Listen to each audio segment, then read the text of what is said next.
ஒரு முறை இல்ல 100 முறை மோடி வந்தாலும் தமிழ்நாட்டு மக்கள் வந்து பாஜகவை ஏத்துக்க மாட்டாங்க அப்படின்னு சொல்லி செல்வ பெருந்தகை சொல்லியிருக்காரு. இதை மக்கள் எப்படி பாக்குறாங்க? ஏன் பாஜகவை தமிழ்நாட்டு மக்கள் ஏத்துக்க மாட்டேங்கிறாங்க அப்படின்னு சொல்லி மக்கள்கிட்ட கேட்டு தெரிஞ்சுப்போம் வாங்க. அவர் சொல்லியிருக்கிறது அவருடைய கருத்து. 100 முறைன்றது கம்மி, அதுக்கு மேலே வந்தாலும் இங்கே எடுக்கூடாது. ஏன் தமிழ்நாட்டு மக்கள் ஏத்துக்க மாட்டாங்க? தமிழ்நாட்டு மக்கள் ஏன் ஏற்றுக்க மாட்டாங்கன்னா, நிச்சயமாக இந்தியாவிலேயே ஒரு அரசியல் பக்குவப்பட்ட மக்கள் வாழக்கூடிய மாநிலம் இது. கேரளா, தமிழ்நாடு, இந்த இடத்துல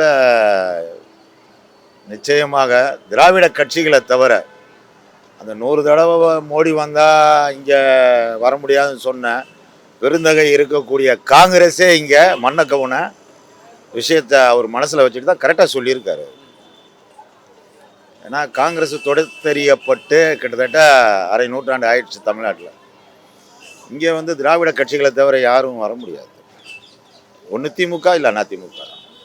ஆமாம், கண்டிப்பாக. இது சிறுபான்மை மக்கள் அதிகமாக உள்ள இதாக இருக்குது. மதவாதத்துக்கு இங்கே இடம் கிடையாது. இது எடப்பாடி கூட்டணி வச்சுருக்காங்களா, அதுவே ஒரு 250 தான் வச்சுருக்காங்க. இதே சொன்னார் எடப்பாடி, பிஜேபியோட கூட்டணி கிடையாது அப்படின்னாரு, ஆணித்தனமாக அடித்து சொன்னார். அது மாதிரி அரசியலில் எல்லாமே ஒரு இது இருக்கும். இதே நேற்று பார்த்தீங்கன்னா தினகரனும் போயிருக்காரு, அவங்களும் எதிரும் புதிருமாக இருந்தாங்க. அது மாதிரி அரசியலில் அதெல்லாம் வந்துக்கிட்டு நிரந்தர எதிரியும் கிடையாது, நிரந்தர பகையாலையும் கிடையாது. அந்த மாதிரி அவங்களுடைய கருத்து சொல்கிறாங்க. அது இதுபடாது. இங்கே மதவாதத்துக்கு அரசியல் சிறுபான்மை மக்கள் கிடையாது, விட மாட்டாங்க.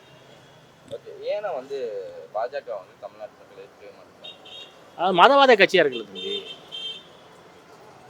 ஒரு ஜனநாயகம் ஒரு இது இருந்தால் பரவாயில்ல. அவங்களுக்கு மதவாதத்தை அடிப்படையில் இருந்துக்கிட்டு இப்படி வந்தனாக்கா சாத்தியப்படாது. அந்த மாதிரி கொஞ்சம் அவங்க கொஞ்சம் இது பண்ணணும், வேறு ஒன்றும் கிடையாது. அதனால் இங்கே பெருங்கொண்ட கட்சி இருக்குது, திமுக அதிமுக மாறி மாறி வரும். அந்த கூட்டணியில் வேணால் அவங்க வேணால் இது பண்ணலாம், தனிச்செலாம் அவங்க இது பண்ணுறதுக்கு வாய்ப்பு கிடையாது. அது அது அது ஒரு மோடின்னு சொன்னால் மோடி அல்ல, பாரதிய ஜனதா கட்சி ஆர்எஸ்எஸ் சார்ந்த கட்சிகள் தமிழ்நாட்டில் வர்றதுக்கு எந்த வாய்ப்பும் கிடையாது. அது ஜனங்களுடைய மனநிலை அப்படி. இங்கே மதச்சார்பின்மை தான் அதிகமாக இருக்குது. ஒரு 80% மக்கள் எல்லா மதத்தினரோடும் இணக்கமாக போகிற சூழ்நிலை தான் தமிழ்நாட்டில் இருக்கிற ஒழிய இங்கே மதம் பார்த்து பழகக்கூடியவங்க யாருமே கிடையாது. இப்போ நான் ஒருத்தன் முஸ்லீம் இருக்கேன், இந்த சைடில் உள்ள எல்லாம் இந்துக்கள் இருக்காங்க. எல்லாத்துக்கூடையும் அண்ணன் தம்பியார்த்தே நாங்கள் பழகிட்டு இருக்கோம். ஒரு சாப்பாட்டு விஷயத்திலிருந்து ஒரு டிவி விஷயத்திலிருந்து எல்லாமே பகிர்ந்துக்கிறோம். அவர் சாப்பாடு கொண்டு வருவார், எனக்கு குழம்பு இல்லைன்னு சொன்னால் குழம்பு கொடுப்பாரு, நான் கறி குழம்பு எடுத்து அவருக்கு கொடுப்பேன். இப்படி அந்த மாதிரி ஒரு மனப்பான்மையில் இங்கே இருந்துகிட்ருக்கோம். அதனால் பிஜேபி தமிழ்நாட்டில் வர்றதுக்கு 100% சான்ஸே கிடையாது. செல்வ பெருந்தகை சொல்கிறார், காங்கிரஸில் இருக்கவர். அது அப்படி தான் நினைக்கிறாங்க மக்கள் எல்லாம். ஏன்னா மோடி தமிழ்நாட்டுக்கு ஒன்றுமே செய்ய மாட்டேங்கிறாரு. அதான், வேறு ஒன்றும் இல்லை. அது மட்டும் தானா இல்லை வேறு ஏதாச்சும்? இல்லை, வேறு ஒன்றும் இல்லை. இந்த மெட்ரோக்கெலாம் நிறையா சேங்ஷன் பண்ணலாம், நல்லா இன்னும் டெவலப் பண்ணலாம். ஒன்றும் சரியாக பண்ண மாட்டேங்கிறாரு. அதான், மோடியே ஏற்றுக்க மாட்டாங்க. மோடியை ஏற்றுக்க வேண்டிய அவசியம் இல்லையா? மோடிக்கு என்னுடைய பேக்ரவுண்டில் இருக்கிற பார்ட்டி வேறு பார்ட்டி இல்லை, அவங்க தானே புஷ் பண்ணுவாங்க. மோடி இல்லை, வேறு யாரை நிறுத்தினாலும் அந்த பார்ட்டி புஷ் பண்ணால் அவங்க தான் வந்தாகும்.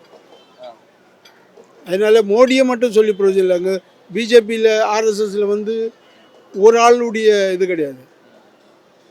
அது அந்த சங்கம் என்ன சொல்லுதோ அந்த சங்கத்துக்கு தகுந்த மாதிரி தான் அங்கே வேல்யூ இருக்கே தவிர ஆளுடைய வேல்யூ அங்கே கிடையாது. பிஜேபி தமிழ்நாட்டு மக்கள் ஏன் ஏற்றுக்க மாட்டேங்கிறாங்க? பிஜேபி ஏற்றுக்க மாட்டேன்றாங்கன்னா பிஜேபியினுடைய வடநாட்டு செய்கள் தமிழ்நாட்டு ஜனங்களுக்கு பிடிக்கல, அதனால பிஜேபி ஏற்றுக்க மாட்டாங்க. மதம் சார்ந்த அரசியல்ன்றது வேற. அவங்கக்கிட்ட போயிட்டு அப்புறம் மதம் கிடையாது. அவங்களுக்குள்ளே போயிட்டா மதம் கிடையாது. பிஜேபிக்குள்ளே போயிட்டா மதம் கிடையாது, வெளியே மட்டும்தான் மதம். வெளியே அவங்க இந்த பார்ட்டிஷன் பண்ணுறதுக்கு தான் மதம், உள்ளே போயிட்டா மதம் கிடையாது அவங்களுக்கு. ஆனால் அது மாதிரி இப்போ எல்லாருக்கும் பண்ண முடியாது. ஒரு முறை ஏற்கனவே வந்திருக்காருல அவர். போன 2019 வந்தார், 24 வந்தார். தமிழ்நாட்டில் மக்கள் அவரை ஏற்றுக்கல. நார்த் இந்தியாவில் அது ஒரு விதமான அரசியல் கட்டமைக்கப்பட்டிருக்கு. ஜாதிய வர்ணாசிரம அடிப்படையில் அது ஒரு விதமாக கட்டமைக்கப்பட்டிருக்கு. அது அவங்களுக்கு சாத்தியம். சில பகுதிகளில் அவங்க தேர்தல் கமிஷனை வச்சு, இல்லை காங்கிரஸ் கட்சியிலே இருக்கக்கூடிய ஸ்லீப்பர் செல்லு, ஆர்எஸ்எஸ் ஸ்லீப்பர் செல்களை வச்சு காங்கிரஸ் கட்சியை வந்து அவங்க வந்து பலகீனப்படுத்தி, இப்போ கூட நீங்கள் பார்க்கலாம், விஜய்கிட்ட ஒருத்தர் பேசுகிறாரு, அங்கே போய் பேசுகிறாரு அப்படின்ட்டு ஒருத்தர் சொல்கிறாங்க. ஒரு காங்கிரஸ் தலைவரை பற்றி சொல்கிறாங்க. அது டெய்லி டிபேட் ஆகுது. இப்போ காங்கிரஸுக்குள்ளே என்னென்னா ஒரு ஆர்எஸ்எஸ் பின்புலம் கொண்ட ஆட்கள் அது உள்ளே இருக்கிறாங்கங்கிற போது, அப்படிப்பட்ட காங்கிரஸ் வந்து தமிழ்நாட்டில் நம்ம திராவிட இயக்கம் எப்படி பார்க்குது? தமிழ்நாட்டில் உள்ள காங்கிரஸ் கட்சி அப்படி இல்லை, ஆனால் நார்த் இந்தியாவில் அப்படி இருக்குது. அதனால் அது ஈஸியாக வந்து மோடி டேக்கிள் பண்ணி அவங்க ஆளுங்களை வச்சு காங்கிரஸை பலகீனப்படுத்தி வர்றாங்க. தமிழ்நாட்டில் அப்படி இல்லை. திராவிட இயக்கத்துக்கு எதிரான ஒரு கொள்கையை பேசினாலே காங்கிரஸ் இங்கே ஓட்டு வாங்க முடியாது. அதனால் வந்து செல்வப்பெருந்தையை சொல்கிறதுங்கிறது அவருடைய இதில் தமிழ்நாட்டுடைய சிச்சுவேஷன், அது தமிழ்நாட்டுடைய சூழல். அதனால் தமிழ்நாட்டை புரிஞ்சுக்கிட்டதுனால 100 தடவை மோடி வந்தாலும் ஜெயிக்க முடியாதுங்கிறது காங்கிரஸ் கட்சி மட்டுமல்ல, இந்த அணி, இந்த இடதுசாரி எல்லாம் சேர்ந்துருக்கிற அணி, அதில் திராவிட முன்னேற்ற கழகம் ஒரு வலுவான சக்தியாக இருக்கிறது. குறிப்பாக தமிழ்நாடு முதலமைச்சர் மு.க. ஸ்டாலின் கடந்த 5 வருஷ காலத்தில் அவருடைய செல்வாக்கு வந்து உயர்ந்திருக்குது. தம் மக்கள் மத்தியில் ஒரு பெரிய அளவுக்கு வந்து அவர் பாப்புலர் லீடராக மாறியிருக்காரு. அனைத்து மக்களுடைய தலைவராக அவர் வர்றாரு, பார்க்கப்படுறாரு. அப்படிங்கிறதெல்லாம் பார்க்கும்போது மோடி என்ப பிம்பம் இங்கே எடுபடலைங்கிறது தான் சொல்லுங்கள். செல்வ பிறந்த எத்தனை முறை மோடி வந்தாலும் இது பண்ண முடியாதுன்னு கேட்குறாரு. இவங்களே ஒன்றும் பண்ண முடியலையே. செல்வ பிறந்த குரூப்பே ஒன்றுமே பண்ண முடியலையே. இங்கேயே பண்ண முடியல, நாடு முறாமல் பண்ண முடியல. அப்புறம் இவர் போய் அவரை பேசி என்ன பண்ண போகிறாரு? இவருக்கே வேல்யூஷன் இல்லையே. இவருக்கு வேல்யூஷன் இல்லை, அப்புறம் மோடியை போய் பேசி என்ன பண்ணுறது? 2 பேருக்கும் அப்படி தான். மக்களை ஏற்றுக்க மாட்டாங்கன்னு சொல்கிறாரு. அப்படி தான் சொல்லிட்டு தர்றாங்க. ஆனால் கட்சி லைட்டாக வளர்ந்துட்டு தான் வருது. பிஜேபின்ற கட்சி வளர்ந்துட்டு தான் வருது. எல்லாம் சொல்லிட்டு தான் தர்றாங்க எல்லாம். நான் கூட என்னோடய கருத்துக்கு சொல்லுவேன், 100 முறை வந்தாலும். ஆனால் வளர்ச்சியாக தான் இருக்குது. நம்ம அதை ஒத்துக்கிட்டு தான் ஆகணும். அதாவது அப்படி இப்படி சொல்ல விட ஒத்துக்கிட்டு தான் ஆகணும். இருந்தாலும் என்னன்னாக்கா, காங்கிரஸ் வந்து இப்படி சொல்கிறதுக்கு, காங்கிரஸே பல பிரச்சனையை கொடுத்துட்ருக்காங்கல்ல. அவங்கள்ட்ட வந்து இப்போ 10-20 வருஷமாக ஒரே இடத்துல கூட்டணியில் இருக்காங்க.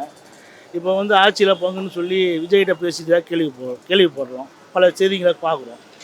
டிஎம்கிட்டையும் பேசிக்கிட்டு இருக்காங்க. என்ன இது? இப்போ உங்கள் ஸ்டாண்டே ஒரு சரியான ஸ்டாண்டு கிடையாதுல்ல. உங்கள் ஸ்டாண்டே சரியான ஸ்டாண்டு கிடையாது. நீங்கள் கரெக்டான ஸ்டாண்டு எடுத்து, இல்லை எங்களுக்கு ஆட்சியில் பங்குலானே பரவாயில்ல, இது போல் அவங்களாம் வந்து இந்த இடத்துல கால் உண்டக்கூடாது, அதுக்காக நாங்கள் பாடுபடணும்னு நீங்கள் சொல்லுங்கள். அதெல்லாம் இல்லாமல் நீங்களே டபுள் கேம் விளாண்டுட்டு அப்புறம் விளாண்டுட்டீங்க. ஐயா, காங்கிரஸ் வந்து நமக்கு எதிரி கிடையாது. சொல்கிறோம், இன்றைக்கி இருக்க சூழ்நிலைக்கு சொல்கிறோம். இன்றைக்கி இருக்க சூழ்நிலைக்கு எல்லாம் ஒற்றுமையாக இருந்து வெற்றி பெறப்பறதான் பார்க்கணும். சும்மா அங்கே ஆட்சியில் பங்கு தருவாங்க, ஆட்சியில் பங்கு தந்தால் வெற்றி பெற்றுவீங்களா? வெற்றி பெறணும்ல, அது மெயினான பாயிண்ட் இல்லை. வெற்றி பெறுறது மெயினான பாயிண்ட். அது வெற்றி பெற தானே உனக்கு ஆட்சியில் பங்கு வரும். இப்போ இருக்கிறதும் போயிடும்ல. இப்போ நீ போயிட்டு சப்போஸ் ஃபெயிலியர் ஆச்சுன்னா இருக்கிறதும் போயிடுமே. இப்போ ஏற்கனவே போயிடுச்சு. முக்கால்வாசி இல்லை, 90% போயிடுச்சு, 10% தான் இருக்குது. இப்போ அதுவும் போயிடும்ல. அதை ஏன் நீங்கள் புரிஞ்சிக்க மாட்டீங்க? புரிஞ்சிக்காமல் பேசிட்டீங்க. சின்ன பசங்க பேசுகிறாப்படியே பேசிட்டு கூடாது. ஒரு அரசியல் அனுபவங்களும் வந்து நாளைக்கு என்ன பிரச்சனை நடக்கும் அதை பற்றி பேசிக்கிட்டு இருக்கணும். அங்கிட்டு பேசுறது இங்கிட்டு பேசுகிறாங்க. ஒரே ஸ்டாண்டு. எங்களுக்கு ஆட்சியில் இதெல்லாம் கிடையாதுப்பா, எங்களுக்கு தமிழ்நாட்டோட நலன் முக்கியம் அப்படி பேசுவோம். அதுதான்.